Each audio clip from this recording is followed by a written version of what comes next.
Seberapa kaya Yusuf Hamka?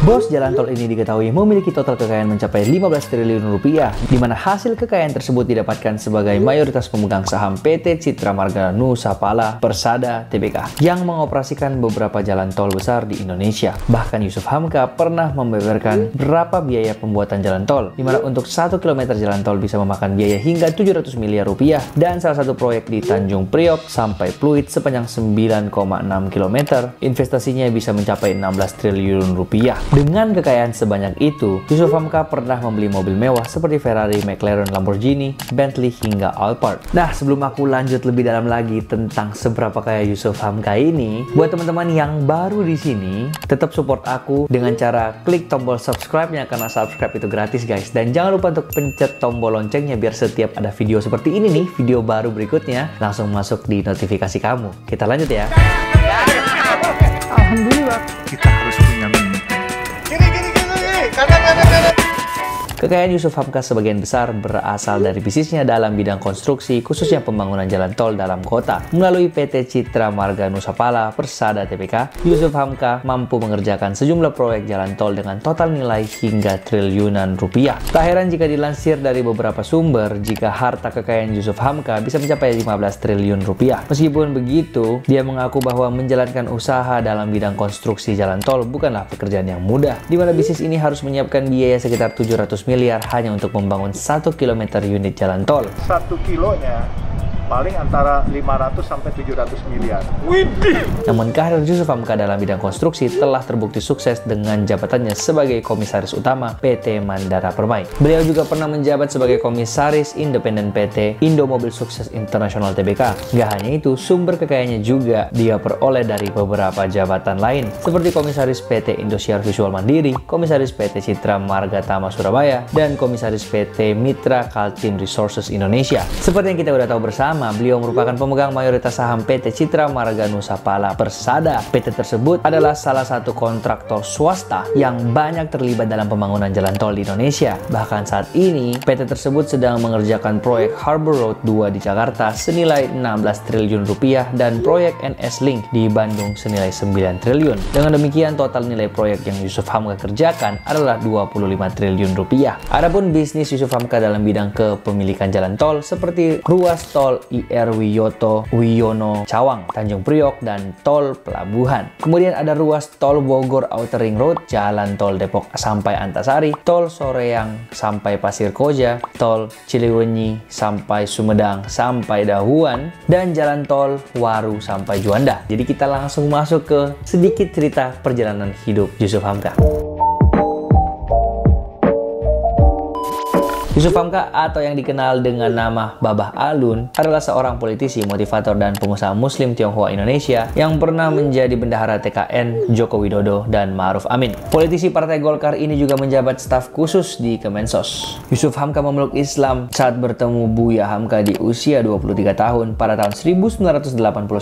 Waktu itu dia melihat di majalah Tempo ada orang masuk Islam di Masjid Agung Al-Azhar. Beliau pun langsung ke sana menemui Ustaz Saimi, sekretaris Masjid Agung Al-Azhar, dan menyatakan niatnya untuk masuk Islam. Dia kemudian dibawa ke rumah Buya Hamka di Jalan Raden Fatah. Di bawah bimbingan Buya, Alun pun mengucapkan 2 kalimat syahadat dan namanya diganti oleh Buya Hamka menjadi Yusuf Hamka. Dia tumbuh dan dibesarkan dalam lingkungan keluarga Tionghoa yang cukup terpelajar. Ayahnya Dr. Joseph Suhaimi adalah seorang dosen Universitas 17 Agustus 1945 Jakarta, dan ibunya Suwanti Suhaimi adalah seorang guru. Dia lahir sebagai anak keempat dari 7 bersaudara. Perjalanan hidup Yusuf Hamka sendiri terbilang unik. Di masa muda, dia pernah mengenyam pendidikan di sejumlah perguruan tinggi ternama, di Perguruan Tinggi FISIP Universitas Jayabaya, Bisnis Administrasi Columbia College di Vancouver, Kanada, Universitas Trisakti jurusan kedokteran, hingga Fakultas Hukum Universitas 17 Agustus. Namun semua pendidikannya tersebut tidak dia tuntaskan. Kemudian Yusuf Hamka mulai bekerja di bagian konstruksi jalanan sebagai supir traktor pembuat jalan. Pekerjaan tersebut dilaluinya kurang lebih 3 tahunan, di mana waktu itu dia masih bekerja dengan gaji sekitar 750.000 per bulan. Kehidupan yang dijalani Yusuf Hamka awalnya jauh dari kata mewah. Bahkan dia pernah menganggur karena tidak mendapatkan pekerjaan. Padahal dia telah melamar pekerjaan di lebih dari 100 perusahaan. Namun hal tersebut tidak membuat beliau putus asa dan patah semangat. Justru membuat dirinya belajar dari berbagai macam kesalahan serta kegagalan yang pernah dilaluinya. Atas usaha dan kerja kerasnya dalam mencapai kesuksesan yang ingin dia raih, dan berkat doa yang selalu dia panjatkan, dia pun berhasil mencapai kesuksesannya dan menduduki posisi sebagai Direktur Utama PT Citra Marga Nusapala Persada.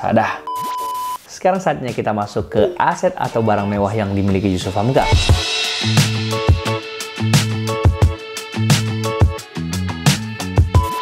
Yusuf Hamka memiliki rumah yang sangat mewah dan besar. Dari tampak depan, itu sudah sangat mewah. Dengan konsep memanjang dari sisi samping, rumah bertekstur coklat krem ini. Pada sisi depan rumahnya terlihat sebuah mobil Aston Martin miliknya terparkir dengan sangat rapi dengan beberapa mobil lainnya. Kemudian dia juga memiliki ruang makan keluarga yang cukup besar dengan dapur yang mewah. Selain itu, rumah Yusuf Hamka terdapat 2 kolam, yaitu kolam ikan dengan bentuk marmer dan juga terdapat sebuah kolam renang dengan unsur tropis yang sangat kuat. Kolam renang ini tampak sangat mewah, bahkan seperti berada di Bali dengan halaman belakang maupun pepohonan hijau. Dan yang terakhir, untuk menambah kesegaran rumah dengan konsep tropis, ada sebuah halaman belakang terbuka yang sangat luas dengan tekstur warna hijau yang sangat kuat. Halaman belakang rumah ini tampak estetis dengan daun-daun maupun sofa yang nyaman untuk bersantai. Untuk mobil mewahnya, yang pertama ada Rolls-Royce Phantom Drophead Coupe yang harganya 10 miliar, Porsche Panamera harganya 4 miliar, Bentley Continental FS yang harganya 4 miliar, Land Rover Range Rover yang harganya 3,7 miliar, SUV Audi Q7 yang harganya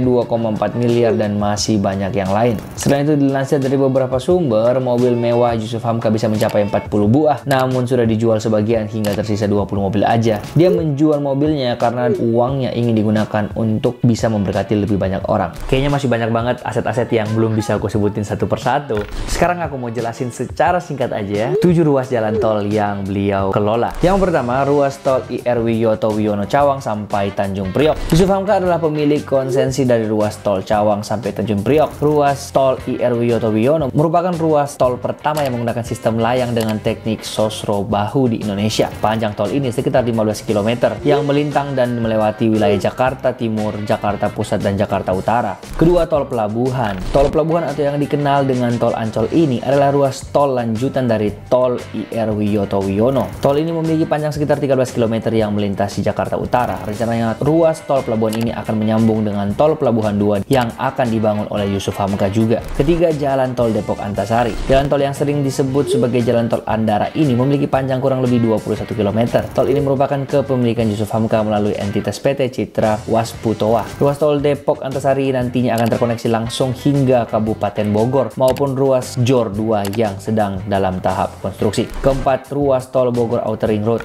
Selain tol IR Wiyoto Wiono, Yusuf Hamka juga memiliki konsensi ruas tol Bogor Outer Ring Road. Tol ini memiliki panjang kurang lebih 11 km dan telah selesai dibangun pada tahun 2009 silam. Selain itu, total investasi dari ruas tol Bogor Outer Ring Road ini mencapai 1,6 triliun rupiah. Berikutnya ada tol Soreang Pasir Koja. Tol ini merupakan tol terpanjang milik Yusuf Hamka. Panjangnya sekitar 10,55 km yang menghubungkan Kota Bandung dan Kabupaten Bandung. Yusuf Hamka memiliki konsensi jalan tol ini melalui PT Citra Marga Lintas Jabar yang merupakan anak perusahaan PT CMNP sebesar 69,32%. Berikutnya ada jalan tol Waru Juanda. Tidak hanya di Jawa Barat, Yusuf Hamka juga memiliki ruas tol di wilayah Jawa Timur. Yusuf Hamka memiliki konsensi jalan tol Waru Juanda sebesar 96,83% yang merupakan akses utama dari Bandara Udara Juanda, Surabaya. Tol ini memiliki panjang sekitar 12 km dan juga menghubungkan kawasan industri Rungkut. Dan yang terakhir, tol Cileunyi Sumedang Dawuan. Melalui PT Citra Karya Jabar Tol, Yusuf Hamka menguasai lahan di ruas tol ini sebesar 51% sepanjang hampir 60 km. Jalan tol ini akan beroperasi pada akhir 2022. Nah, dari bisnis tol yang beliau jalankan, total keseluruhan penghasilan yang didapatkan dari bisnis jalan tol ini ditaksir bisa mencapai 6 miliar rupiah per harinya.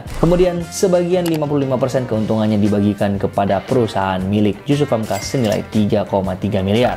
Wow, sampai sini aja kita udah belajar banyak banget teman-teman. Tapi, seperti biasa untuk menutup video ini, ada 3 3 hal yang kita akan pelajari dari sosok Yusuf Hamka. Yang pertama, sifat dermawan atau suka berbagi. Meski telah dikenal banyak orang sebagai konglomerat pengusaha jalan tol, Yusuf Hamka dikenal sebagai seorang konglomerat yang sederhana dan punya sifat yang dermawan. Selain itu, ketika pandemi merajalela Indonesia, Yusuf Hamka bahkan memberikan sekitar 10 hektar tanah miliknya untuk dijadikan makam korban COVID-19. Tak hanya itu, beliau juga terkenal dengan misinya untuk membangun 1000 masjid di seluruh penjuru Indonesia semasa hidupnya. Kemudian beliau juga selalu menggelar acara puasa gratis setiap bulan Ramadan. Gak tanggung-tanggung, ada 1000 porsi makanan lengkap yang beliau sajikan. Beliau juga terkenal akan kedermawanannya, di mana dia membeli nasi kuning seharga 10.000 ke pedagang sekitar, kemudian menjual nasi kuning tersebut dengan harga Rp3.000. Hal itu mungkin terdengar merugikan bagi banyak orang, namun sama sekali tidak bagi dirinya. Dia pernah berkata, secara matematika orang bilang rugi, tapi saya bilang untung. Kenapa dijual 3.000 kalau banyak duit? Nggak dikasih gratis. Saya bilang, saya nggak mau memonopoli sedekah. Bukan hanya bisnis yang nggak boleh dimonopoli, tetapi sedekah juga nggak boleh dimonopoli. Kalau kamu kaya, kamu tidak bermanfaat buat orang lain, lebih baik mungkin nggak usah kaya lah. Gitu. Jadi lebih baik sederhana tapi bermanfaat untuk orang lain. Yang kedua, dia adalah orang yang sangat sederhana. Yusuf Hamka tak pernah terlihat mengenakan pakaian-pakaian dengan merek mewah. Penampilannya di publik sangatlah sederhana. Kemeja berwarna polos, jam Seiko, celana jeans, dan bahkan dalam beberapa kesempatan dia hanya menggunakan kaos oblong. Yusuf Hamka senang berbaur dengan siapa aja, bahkan kebiasaan ini sudah diterapkan sejak kecil. Baginya mau makan atau tidur di mana saja bukan menjadi masalah. Selain itu, dia adalah orang yang sangat sederhana, sangat suka menikmati makanan di pinggir jalan. Yusuf Hamka senang jalan-jalan di pasar karena ada banyak barang yang bagus dan murah. Dia juga suka berbaur dengan anak-anak, di mana ketika makan dia juga mengajak anak-anak makan bersamanya. Bapak Alun pernah berkata bahwa dirinya ingin menjadi orang kaya, namun setelah sampai di puncak kekayaan maka dia harus membantu banyak orang. Salah satu bentuk kepeduliannya adalah dengan membangun masjid dengan bangunan khas Tiongkok yang diberi nama Masjid Bapak Alun. Yang ketiga, punya prinsip hidup keras, hemat, dan bermanfaat. Yusuf Hamka pun mengungkapkan jika selama dia hidup, dia selalu diajarkan orang tuanya agar bisa bekerja keras dan terus berusaha. Pepatah lama yang selalu diingatkan orang tuanya sehingga menjadi komitmen hidupnya, yaitu berakit-rakit ke hulu, berenang-renang ke tepian. Selain itu, Yusuf Hamka pernah mengatakan jika kita harus memiliki prinsip yaitu kerja keras, hemat, baru gengsi. Kemudian setelah keuntungan sudah bisa kita hasilkan, itu pun tidak boleh langsung dihabiskan, keuntungan harus disimpan lagi. Dimana menurut Yusuf Hamka, orang zaman sekarang pengen kelihatan kaya, sedangkan orang-orang dahulu pengen hidup kaya, tapi gak pengen kelihatan kaya. Jika hanya kelihatan kaya, itu bisa pinjam foto-foto. Orang dulu beda, harus kerja keras, berusaha, baru bisa kaya, kata Yusuf Hamka. Oke teman-teman, videonya sampai sini dulu dan aku percaya masih banyak hal yang kita bisa pelajari dari sosok Yusuf Hamka ini. Buat teman-teman yang belajar hal lain dari video ini, boleh langsung tulis di komentar bawah ya. Dan seperti biasa, kalau teman-teman punya ide siapa orang yang berikutnya yang kita akan bahas di konten Seberapa Kaya, boleh langsung spam sebanyak-banyaknya di kolom komentar bawah. Nanti akan aku pilih dari request terbanyak ya. Kalau kalian suka dengan video seperti ini, jangan lupa support aku terus dengan cara like, comment, dan subscribe channel ini. Karena subscribe itu gratis guys. Dan jangan lupa untuk pencet tombol loncengnya biar setiap ada video baru bisa langsung masuk di notifikasi kalian. Dan seperti biasa, see you in the next video. Saya Samuel Chris, mengundurkan diri dari tempat kejadian. Bye-bye!